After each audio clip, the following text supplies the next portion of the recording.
Hey guys, welcome to Khanvolution. My name's Khan, and right now I'll be having a little mini discussion going over everything that I saw, some of my predictions, hypotheses, theories, and speculations that I had while watching the RWBY red, white, black, and yellow trailers. If you guys haven't seen my reaction to those, then I'll leave the link in the description below so you guys can go over there, have a look at those reactions, and then come back with me and we can, we can have this little discussion. Now, I kind of broke up this discussion into several portions and I made sure to write everything down, and I have a whole bunch of notes that I really want to go over with you guys.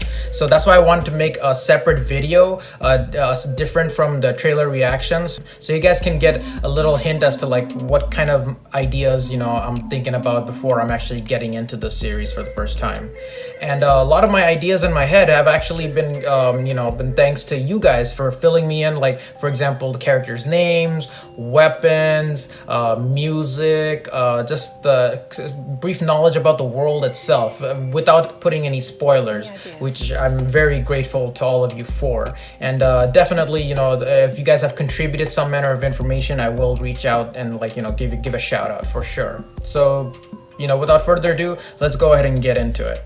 Okay, so the first thing on my list of stuff to talk about is actually talking about the music. The music in the first trailer was Red Like Roses, and the second trailer was Mirror Mirror, and the third trailer was it's called From Shadows, I believe, and the fourth trailer is actually a combination of all the first three trailers' music combined in one, because I feel like each of the music is somehow connected to the characters that they portray, And now, if we start with Red Like Roses, actually not just Red Like Roses, Mirror Mirror, and Red Like Roses both start off like very nice and like calm and soothing, but also with like little tiny hints of like mystery in there too, like especially with the piano work. That's really awesome. And of course the second music, Mirror Mirror, adds a little bit more because Weiss herself is actually singing that opera song, which adds another layer to that music itself. But Red Like Roses has this like upbeat feeling towards the later half when like she's going like super Mach 6 speed and like slashing everything to pieces, guts and limbs everywhere. That part of the song was just god tier level amazing. From Shadows actually feels more like kind of like it has like a Mission Impossible vibe to it. I kind of feel like maybe that's because like the Adam and Blake are both on like a train heist. It starts off like very like it gives you this feeling of like tension and anxiety, and it kind of like builds it up and up and up and until the actual main action starts happening, and then the actual lyrics start popping up, and like it's just all hell breaks loose from there, right? Amazing musical scores and voice choreography from all of them. So the final trailer was a remix of all those songs together, and I absolutely love those remixes. And what it tells me is that Rooster Teeth has definitely put a lot of time and effort into choosing their songs, but also time in developing that songs, because they don't just use one song. They're able to transform that into multiple personas, give the song itself a multiple persona. And of course Red Like Roses had a little fun upbeat attitude towards the end, kind of like a fast but elegant feel to it as well, which kind of symbolizes, I guess, RWBY's character a little bit. Whereas Weiss's song, Mirror Mirror, had more of a like a little somber kind of feel to it. I mean, of course, when it picked up, boy, did it like pick up like crazy, bro. If you look at Weiss's face, she doesn't look very happy, even though she's singing and fighting. She's more looks like she's more driven by a purpose or a goal, or she has something to do. Blake's song with the From Shadows is she's focused, that there's a objective, there's a mission, she has to fulfill it, and that's the flow of the music. And of course the final combination is just all hell breaks loose, all kinds of fun with the Yang's trailer. It's just like it starts off like kind of whimsical and playful, and then it translates into like just brutalities and fatalities everywhere, bro. I mean, especially the sound design, especially when she goes all Super Saiyan, is just magnificent. So those are a couple of ideas that I had about the music, and of course huge props to Rooster Teeth for finding that kind of talent. All right, so the next thing I want to talk about is actually some of the lyrics. And I don't mean like the lyrics to every song, of course not. I just like, you know, in the description for the RWBY Red trailer, it shows you the first 4 lines of the Red Like Roses song, which I kind of looked at and I thought, you know, maybe I should talk about it a little bit. So the first part, it's the first sentence in the lyrics says, "Red like roses fills my dreams and brings me to the place you rest." So Red Like Roses, title of the song, fills my dreams and brings me to the place you rest. Now, when we first started looking at RWBY, RWBY was standing in front of a grave. If I'm correct in thinking this, like RWBY symbolizes Little Red Riding Hood as a fairy tale character, I'm guessing that the grave she's standing in front of belongs to, you know, her grandmother.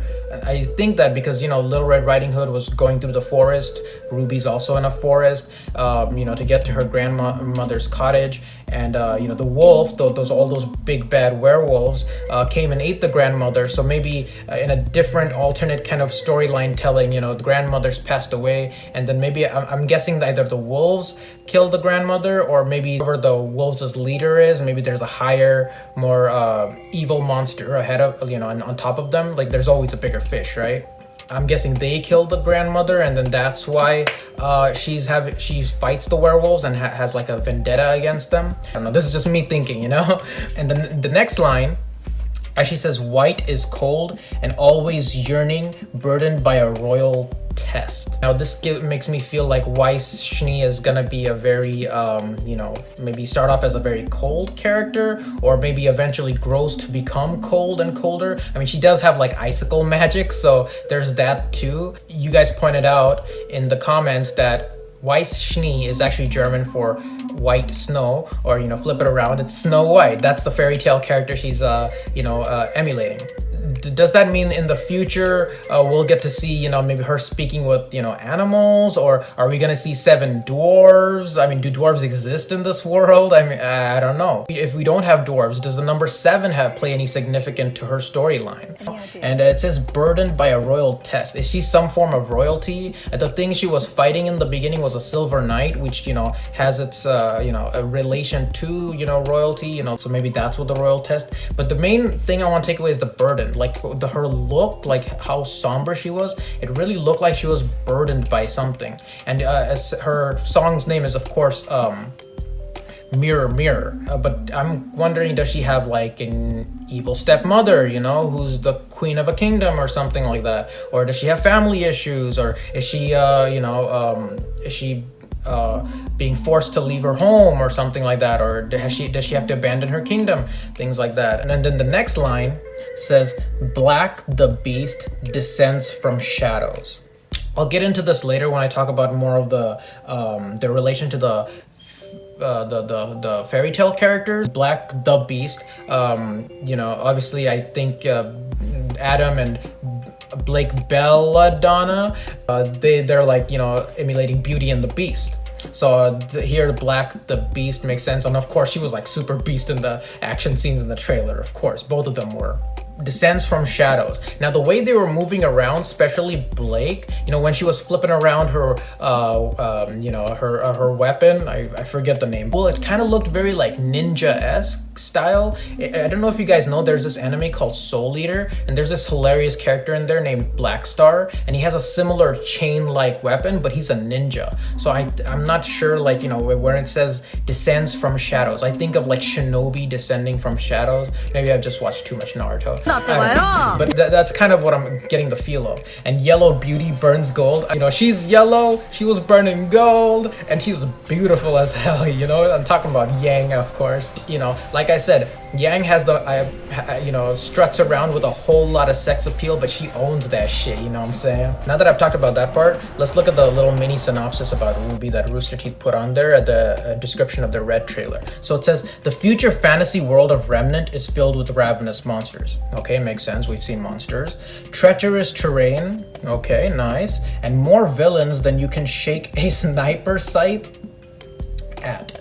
Fortunately, Beacon Academy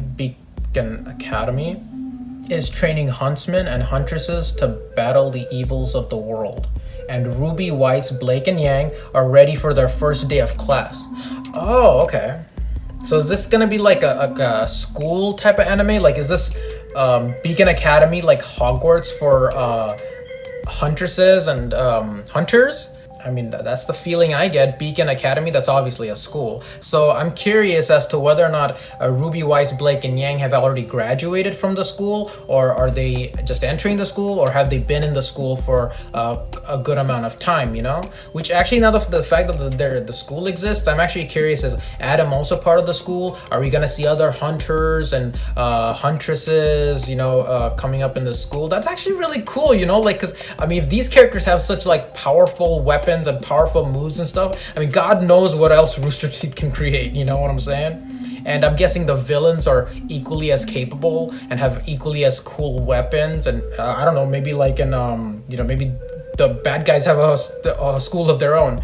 I don't know. There's ravenous monsters, treacherous terrain, so we'll see a whole lot of different environments, I'm guessing, a whole lot of different types of monsters. Because the only monsters I think we've seen are just, you know, those little werewolves. I mean, not little, but, you know, those black werewolves that RWBY fought in the first trailer. Because in the second trailer, it was just that Silver Knight, which doesn't really seem to me as much of a monster. Third trailer, they were just fighting machines and robots. And the fourth one, they were just like, you know, it was just a burly brawl in a nightclub. So we still have yet to see, you know, what they mean by all these ravenous monsters. Or maybe they're all, you know, wolf monsters. I don't know. All right, now let's talk about the characters and the weapons, yo. I've been waiting for this part. Holy crap. Thank you, Lord Darth Yoda, Truth Ain't Chin, and Synapse. Synapse and Truth Ain't Chin, you guys both gave me the names for all the weapons, as well as the full names for all the characters. Which actually, the full names for the characters, you can actually discern a lot about their, you know, characteristics, and as well as their relationship to other fairy tale characters, you know. And the names are like so cool. Like the weapons names are amazing. The characters' names are very unique. So I'm gonna first start talking about the weapons, you know, including Adam's weapons too. The first one, Ruby Rose's sight/sniper rifle. It's called Crescent Rose, and that makes sense because, you know, her weapon is like a sight, but it's also shaped like a crescent moon in the beginning. I guess all sights are kind of like that, but it makes sense that it's called Crescent Rose. So whenever she attacks with it, all her enemies tend to disintegrate into rose petals, which is just so cool, but very interesting at the same time, you know. But as opposed to the other weapons, I would assume her weapon is probably the heaviest, which also makes me wonder, do they have some sort of enhancements, like body enhancements that make them stronger than the average person, that make hunters and huntresses stronger than the average person, like, you know, fighting around, moving around, make them faster, and they're able to carry these huge you know, heavy weapons, you know? Or is it just, you know, they train with it a long time? And of course, you know, her weapon turns into like a sniper rifle too, which is so awesome. And it's not a sniper rifle where you just camping somewhere and shooting when you can. She's moving around, flying around, shooting in the air, shooting from the, you know, by laying on the side. It's so cool, man. Any ideas? After Crescent Rose is Weiss Schnee's multi-purpose rapier called the Myrtenaster, or I'm not sure if I'm pronouncing it right. Myrtenaster? It's I would assume it's German, just like Weiss Schnee's name, which is an awesome, you know, name for a sword/rapier. And it has a little mini revolver too, which is an elemental revolver. So every now and then she can activate a different, you know, elemental power. Now I don't know if that weapon, I don't know if each of the characters' weapons is like a part of themselves, you know, like they imbued themselves. It's kind of like a wizard's wand. Like, you know, the wand is just an extension that it allows a wizard or witch to, you know, I'm making Harry Potter references, but bear with me. Like, you know, that allows them to use magic, but you know, the magic has to come from within. So is Weiss Schnee's weapon also like that? Like, does that magic, the fire or the grass element or the ice element, come from within herself, or is it the sword alone? But she also creates like these magical glyphs. Is that a power of the sword too? I don't know.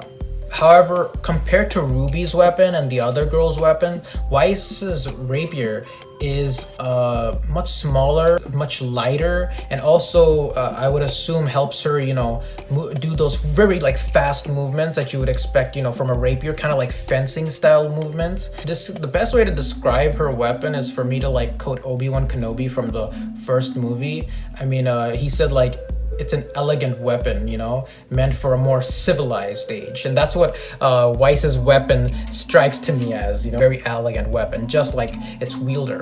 Moving on to, let's see, Blake's weapon, Blake Belladonna's weapon, is called the Gamble Shroud. Variant ballistic chain scythe?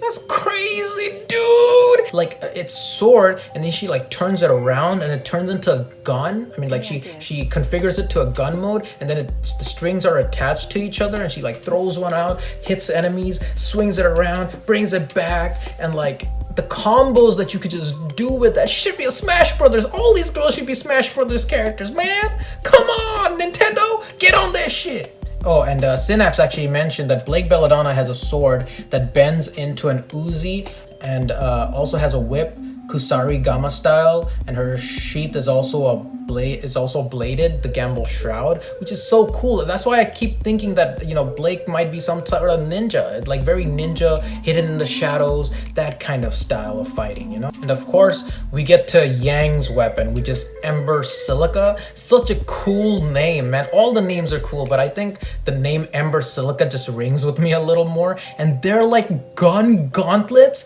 And let's be honest, the coolest part in that trailer, or that there are a lot of cool parts, but one of the coolest parts in that trailer is when she just takes out the ammo and just like, she's done it a million times, and it just like, you know, lands on her gauntlets, and she just reloads and just starts boom, boom, boom, just firing out all that ammunition at, you know, at freaking Junior and Junior's henchmen and all that stuff, and like kicks the hell out of that, you know, freaking poor bear DJ. Dude was just playing music, man. And those, I mean, like, I don't know if the gauntlets themselves imbue her with power, or does she funnel her power into those gauntlets and, you know, fire with them, or is it just some form of you know, advanced technology? I don't know, but like, it was just like, I totally wasn't expecting that. Her gloves just like came onto her and then, you know, locked on place, and then she reloaded, and it explains her character so much, you know, like she's very like playful, and it takes enjoyment in all the action,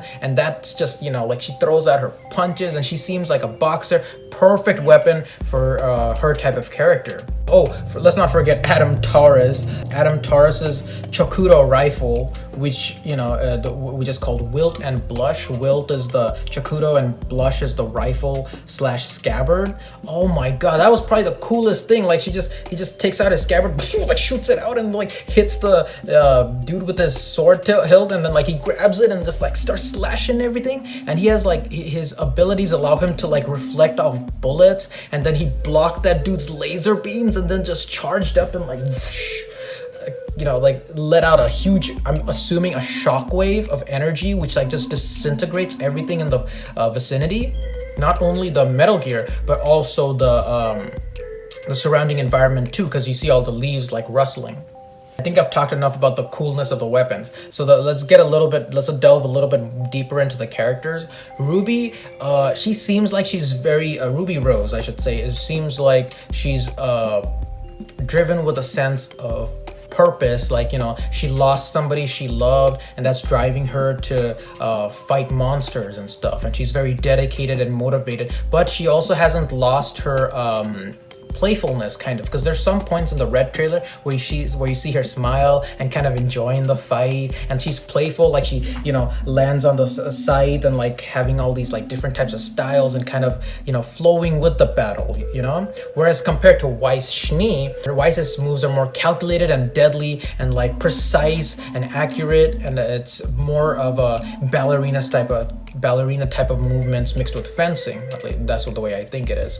Yeah, getting back to RWBY, so she has this sort of like playful attitude, but she's also driven with a sense of purpose, I believe. And I think, you know, her battle style is just, you know, very like hack and slash. That's what I think. Whereas Weiss's is more, you know, more elegant, a type of battle style. And I guess that speaks to her character, because I think Weiss is a little bit, you know, like that line said, she might be feeling a little bit more burdened. She doesn't really smile that much. You know, she has this air about her that makes her feel like she's very calculating. Blake, on the other hand, she was in a relationship with Adam, or at least that's what it's insinuating, you know, that's what you can tell from the trailer. It's like goodbye, and she breaks things off with Adam. As far as Blake is concerned, she seems very mysterious, kind of hidden. Like I said, she's I think she might be some sort of ninja, you know, and she was in a relationship with this guy. And remember, Adam, there was a point in the trailer when Blake's like, what about the other passengers, and Adam's like, what about them? He seems like a character who the ends justify the means, basically, type of character, you know. Adam's willing to make those extreme decisions, whereas Blake is more hesitant to make those decisions and has more of a morality governing her actions, you know. So that maybe that's why they split up. I think maybe that's the thing behind it. And finally, let's get to Yang, the playful and lovely Yang, you know? She seems like she's having so much fun. She grabbed Junior's Junior and just wouldn't let go for God. I mean, even I felt kind of hurt, you know? I mean, you know, Junior probably deserved it. When the battle started, she didn't hold anything back. She just like, fight, bruh. You know what I'm saying?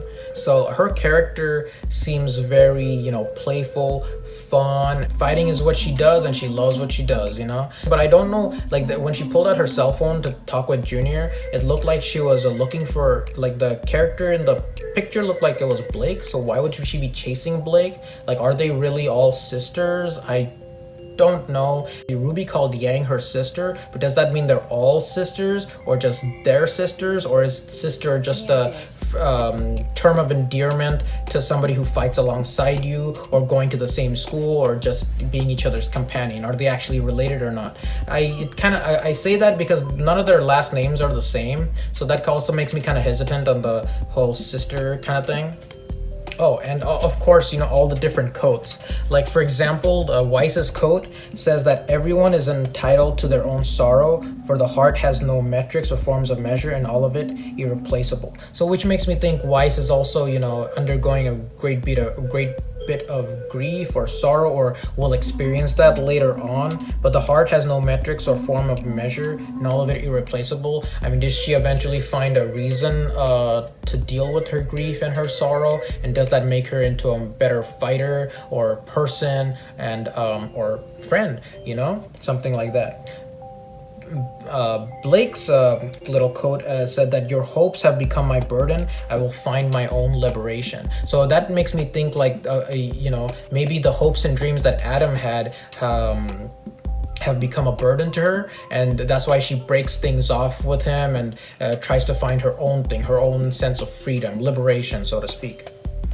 And the final one, which is the longest one, which I had to rewind the trailer to see, was Yang's quote, which was, scathing eyes ask that we be symmetrical, one-sided, and easily processed, yet every misshapen spark's unseen beauty is greater than its would-be judgment. So basically what I get from this is Yang doesn't care about what people think of her. She's just like, you know, run straight forward, you know, to accomplish her task. Like, you know, society has these predetermined notions of what everybody is or what everybody should do, but Yang's not that at all. She does her own thing, and she loves what she does. Every misshapen spark's unseen beauty is greater than its would-be judgment. So it doesn't matter how society would judge you, even if your spark is misshapen, you know, like you might be doing your own thing. That itself has a great amount of beauty. That's what I get from that quote, you know. So let's move on to Synapse actually mentioned that I should focus on the symbol or the logo on the crates that Blake and Adam were trying to loot or hijack or whatever,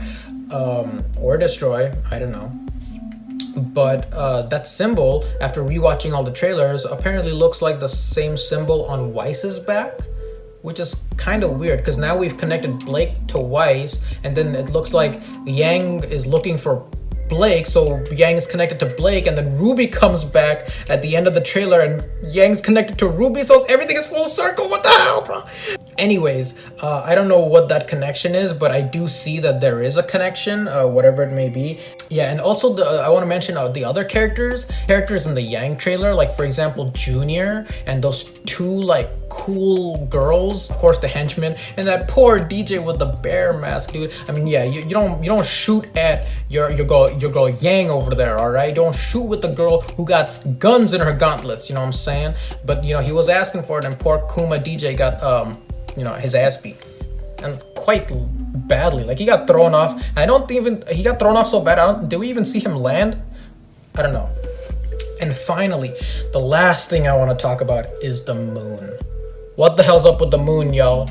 If you guys recall, in the first trailer, in the Ruby Red trailer, the moon was full. Like, it seemed like a perfect moon, huh? But in the second trailer with Weiss, the moon was like, had a little crack or a chunk of it missing. Just a small chunk, that's what it looked like. And then in the Blake's trailer, it looked like half of it was missing. It looked like it was like a crescent, and like pieces were like, you know, orbiting around it and like hovering. So that something happened between the time period of the red trailer, the white trailer, and then the black trailer that caused it to become like that. But at the end of the yellow trailer, it looked like there were two moons, one on the top that was like broken and the other on the bottom that was like full. So maybe the full one was the one we saw in the red trailer, and the broken one was the one we saw in the white and black trailer. Or was that a moon at all? Maybe I'm just freaking out or something like that. But what's the reason behind it? Why did it happen? Why does it look the way it does? I'll eventually find out, or you guys have at least alluded to the fact that there's an explanation for everything. So that being said,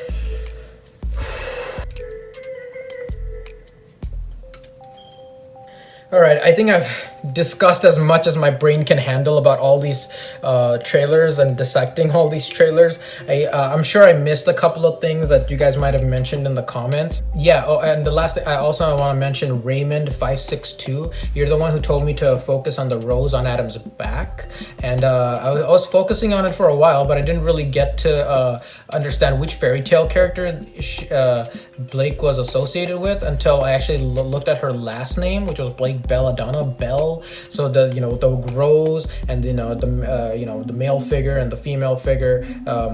So obviously Beauty and the Beast. And I know I didn't mention this earlier, but Yang is of course, like Junior calls her Goldilocks. So, and then she also fights a dude in a bear costume. So does she also like porridge? I don't know, but that might be the case. Who knows? But yeah, so at least we know all the fairy tales that they're associated with. So thank you for that, Raymond562.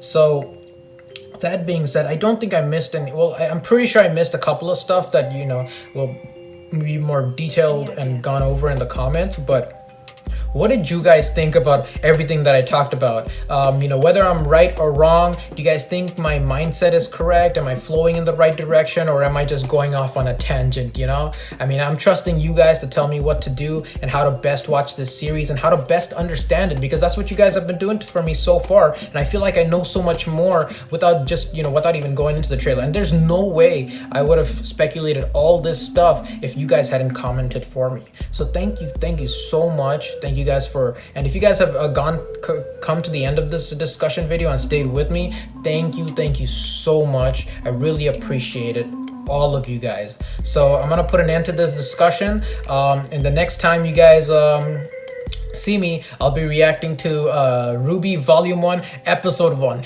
Yeah baby, let's go into it. All right, so for now, thank you guys for watching, and I'll see you later. Bye. Thanks again for watching, and if you enjoyed this reaction, please leave a like, comment, subscribe, and share, and I will see you later.